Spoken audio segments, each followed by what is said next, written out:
there have been accounts of the U.S. exemptions on President Trump's aid freeze not working, resulting in clinics for HIV medication in Africa shutting down, the suspension of demining in Cambodia, and challenges for the malaria prevention program, PMI.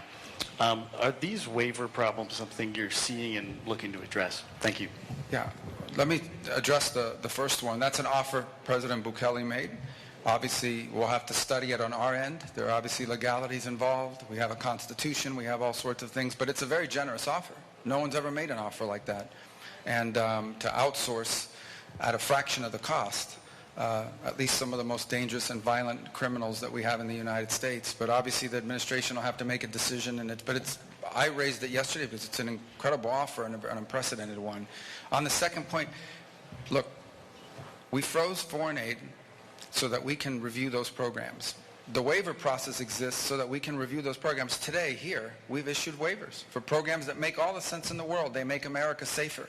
They make America stronger because the programs we've issued a waiver for are helping our trusted partners intercept and stop drugs and terrorists from coming into the United States. But I issued a blanket waiver that said if this is life-saving programs, okay, if it's providing food or medicine or anything that is saving lives and is immediate and urgent, you're not included in the freeze.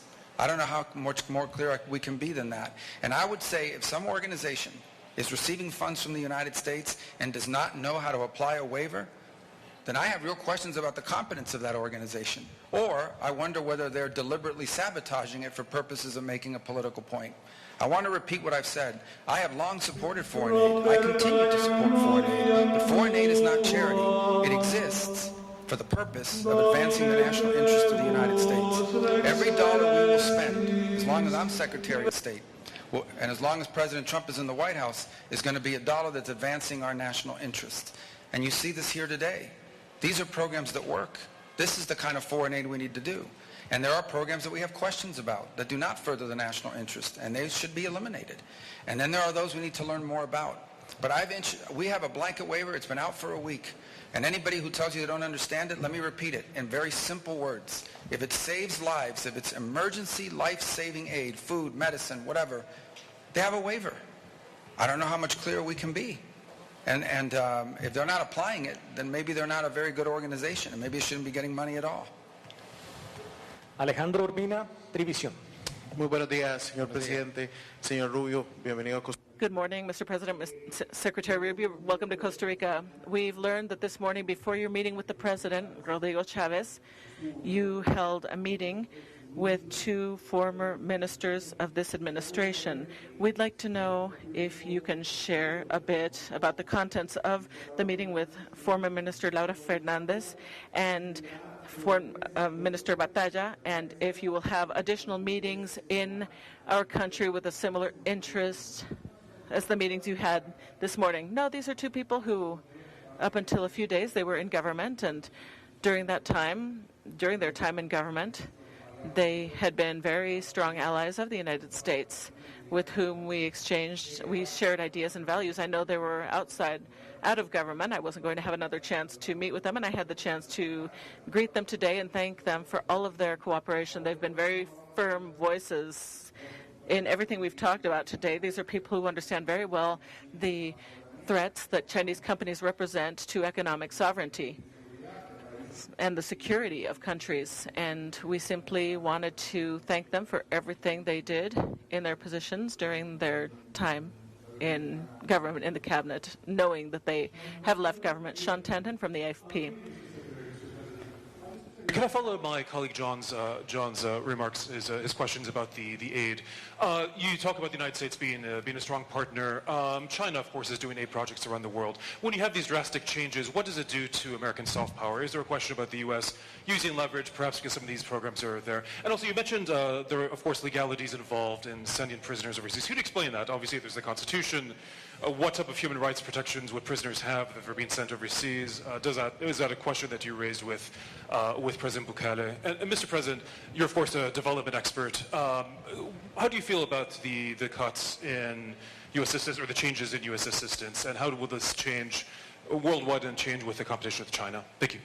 Well, let me just answer the first question. The second question is, again, President Bukele made an offer. We communicated it to the public. He communicated it to the public. We'll have to study it and see how something like that could even be applied. On the first question about aid, no one's talking. This is a 90-day freeze through which it allows us now to review programs. You know, before we did the freeze, we couldn't find out anything about some of these programs. And USAID in particular, they refused to tell us anything. We won't tell you what the money's going to, where the money's for, who has it, which contractor it's been. You know, in some cases it goes through 4 different contractors before it reaches the intended recipient. These are not my numbers. These are USAID's number. In some cases with USAID, 10, 12, 13%, maybe less of the money was actually reaching the recipient, and the rest was going into the overhead and the bureaucracy. This isn't my money. This is taxpayer money. So we're not going to eliminate foreign aid. We're going to have foreign aid that makes sense. We're going to have foreign aid that works. We're going to have foreign aid that furthers the national interest. We're going to have foreign aid that benefits our trusted partners and our allies.